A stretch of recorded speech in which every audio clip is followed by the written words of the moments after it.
I guess the story starts about 20 years ago. We came down to Emerald Isle. Deb's cousin Karen was marrying this nice guy Coop, who was a Marine at Camp Lejeune. And we stayed on the beach in Emerald Isle. We came down here. We loved it. My daughter was 16 at the time, and she's 38, so that was 20-something years ago. And we just said, wow, this area reminds us of Montauk. So we were planning to retire to Montauk years ago.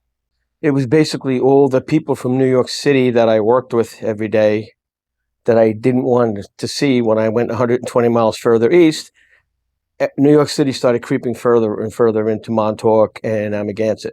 And we realized that it just wasn't the same as what it was 16 years ago when we bought it. So in the back of our mind was to go somewhere else that reminded us of Montauk, that got us out of New York. And Deb came up with, well, what about going back out to like that Emerald Isle area we saw where Uncle Billy is? So we looked at Elizabeth City, we looked here, we looked at Wilmington, which is about 2.5 hours further south, and that reminded us too much of Montauk. Plus it was another 2.5 hours from my family and stuff, and this is already a 10, 12-hour trip. So we looked around, we looked at Taberna, we looked at Carolina Colors, River Dunes, a place in Havelock. We looked at all the different areas around here. And the things that are most important to us, one is privacy like this.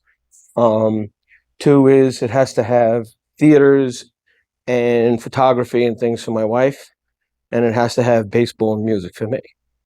We looked around here and it had everything. Kinston Wood Ducks were 40 minutes away. And unfortunately, they're going out, moving. But it is basically the elements of what we liked about where we were in Long Island that got too crowded, too populated, too expensive. So we're happy here. So that's what brought us to getting Fairfield Harbour. Is it had everything that we wanted.